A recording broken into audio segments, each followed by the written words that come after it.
wanted to thank Amanda and Stuart for inviting me tonight to talk to you all about prostate cancer, and in particular, active surveillance, which is an intervention we'll use for men who are diagnosed with prostate cancer.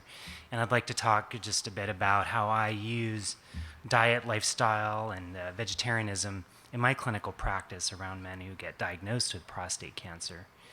I'm just curious, looking out there, are there any folks here who manage men with prostate cancer in their practices?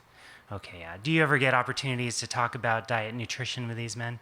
Okay, excellent.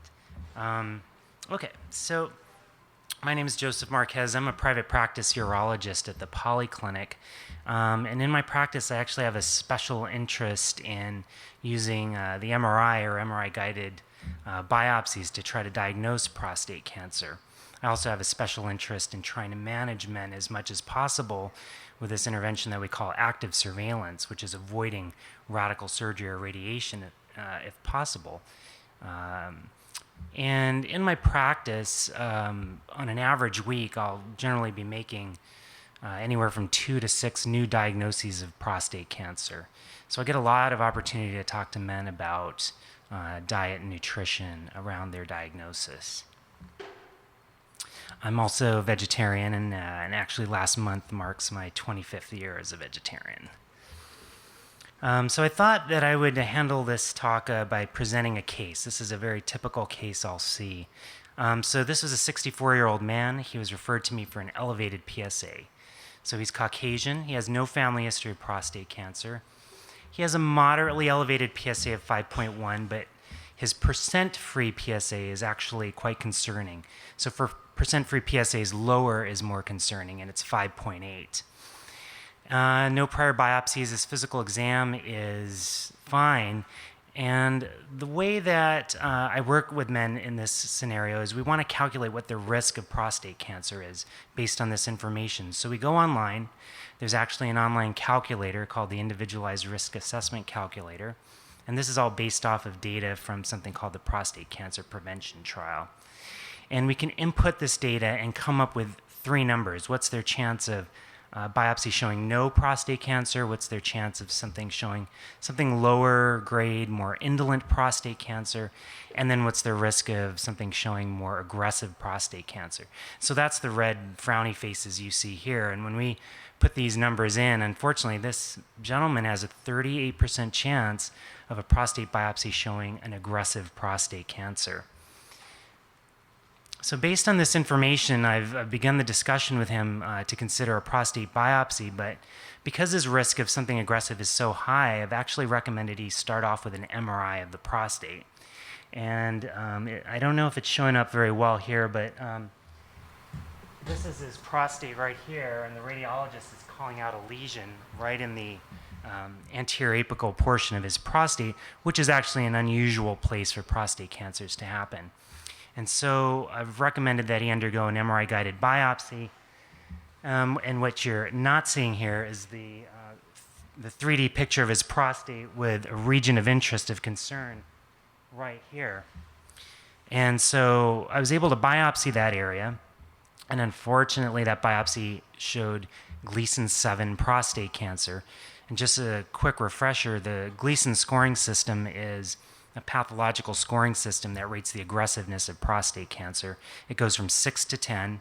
6 is considered a low-grade prostate cancer. 7 is intermediate. 8, 9, and 10 is aggressive prostate cancer.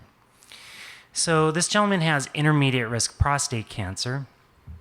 And I think that at 64 years of age with intermediate risk prostate cancer, most urologists are going to direct this man towards radical prostatectomy or radiation therapy, and that's completely reasonable. We do have more information on this man, however. He's obese. He's got a BMI of 35. He's got diabetes. He's got a very sedentary lifestyle as a truck driver for a local dairy company. So when I look at this whole picture here, I'm thinking, yeah, he does have a prostate cancer we need to be very careful with, but he also has some serious lifestyle factors that maybe this diagnosis of prostate cancer gives us an in to intervening on his whole health picture. And so I start the conversation with him about this concept of active surveillance, not going towards radical therapy, maybe not just yet, and maybe focusing on the things that are more likely over the next 10 years to be sources of morbidity and mortality for him, namely cardiovascular disease.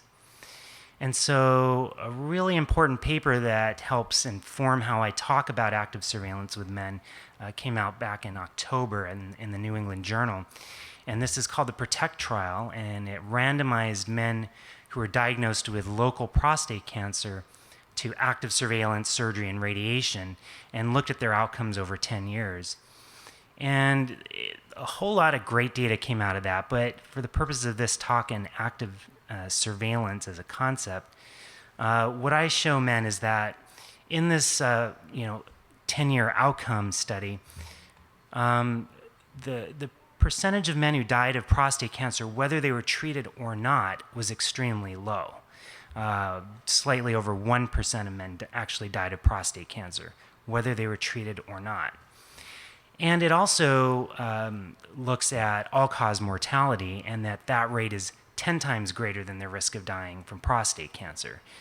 And so all of that is to kind of set the stage that as we're moving forward, if we're going to be interested in active surveillance, maybe we need to look at the whole health picture and not just focus too much just on their prostate cancer diagnosis.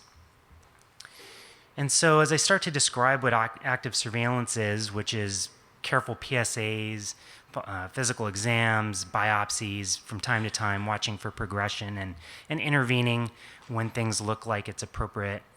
If a guy expresses interest in this active surveillance idea, generally one of the first questions I'll be given is, okay, I'm interested. What should I start eating? And I think that's a very good question to ask, but actually in my mind, the thing I'm really wanting to direct the conversation towards is maybe what should we not be eating? And so we'll pull up something like some CDC data looking at what is causing mortality in men in this age group between 64 and 75. And 4% of men are dying of prostate cancer compared to 31% of men dying from cardiovascular disease. And so that starts to bring the perspective in that, if we're going to do active surveillance, we ought to think about cardiovascular health as well. And I do want to say that in that PROTECT study that I showed you here, that over the 10 years, about half of men did go over to radical therapy. And a lot of that was because of actual biologic changes. Their cancers got more aggressive. But a lot of that came from anxiety about their diagnosis from prostate cancer. So I want to empower men who choose active surveillance to take charge of their own health, and I hope that will actually keep them in the active surveillance group and minimize this anxiety factor that causes men to go into the radical therapies. And so in preparation for this talk, I was thinking about what are the things that that are measured in prostate cancer outcomes, and how does diet and nutrition and lifestyle factor in all that. And certainly, mortality is the big one that we're always interested in. But in prostate cancer, because it's such a slow-growing disease, it's really hard with any intervention to know what is making a big impact. So we look at surrogate markers like, if we have this intervention, what happens to their PSA numbers? If we have this intervention, perhaps we can look at radical prostatectomy series where men who are scheduled to have surgery can have some dietary intervention, and we can look then at the cancerous tissue that comes out. And there are similar series like that looking at biopsies over time. Oftentimes men will have specific questions about certain dietary interventions like flaxseed meal, soy, cruciferous vegetables, and lycopenes, things that are red, and so forth. And over the years, I've read studies on these things and looked at meta-analyses. And the one thing I can definitely say is there's no risk from any of that. And so I will usually say, go for it. Whatever those interventions that are plant-based look good to you, you're making a choice, you're making an active decision in your life, and I think that's the most important thing. I will say that I have not found too many specific interventions into prostate cancer once they have the diagnosis and how it affects prognosis. But I would say ground flaxseed meal, to me, has the best data behind it in terms of affecting cellular proliferation and cellular apoptosis rates in radical prostatectomy specimens. So that's the one thing I will say. If you want to take more of, go ahead and do it. But there is an interesting study coming out, and it's called the MEAL study, and this is Men's Eating and Living study, and it's taking 464 men who are choosing active surveillance to manage their prostate cancer and randomizing them to one arm, which is simply handing them a pamphlet, with some good dietary habits, and a much more nutrition-intensive arm where they're taught about nutrition. They're recommended to have 7 servings of vegetables a day, a good spread of cruciferous vegetables, again, cauliflower and broccoli, tomatoes, fruit, whole grains, and legumes, and very close telephone compliance follow-ups. And they're following these men for 2 years, and their primary endpoints are looking at PSA and biopsy progressions, and their secondary endpoints are looking at how many of these men end up getting some kind of radical therapy, and quality of life and anxiety scores. So I think this study has the potential for being really awesome for men who want to use nutrition in their management of their prostate cancers. And then shifting the focus over to what not to eat. The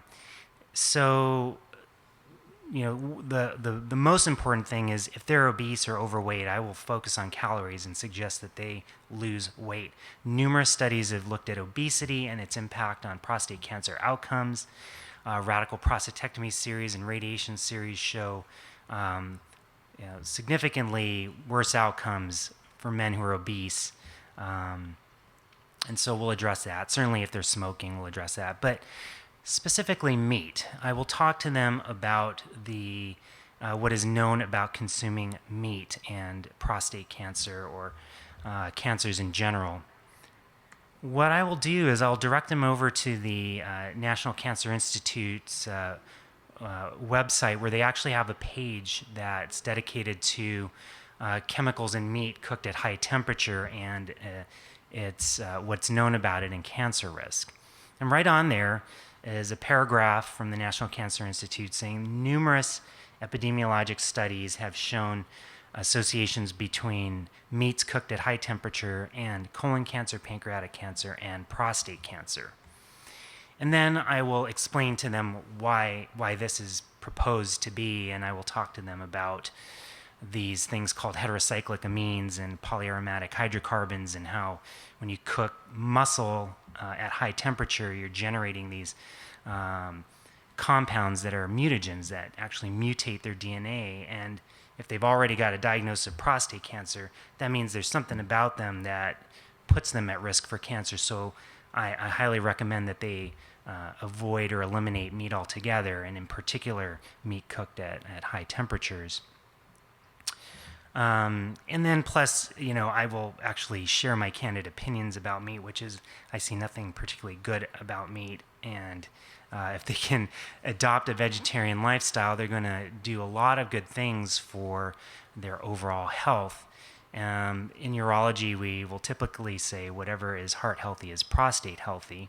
And if their eyes are sort of glazing over at that point, thinking there's no way I'm going to be a vegetarian, that's when I'll start talking to them about erectile dysfunction, and immediately I get their attention right back. And it just kind of comes back to the same stuff. If a vegetarian lifestyle is associated with lower blood pressure, so fewer blood pressure meds, less erectile dysfunction. Same for diabetes, same for obesity.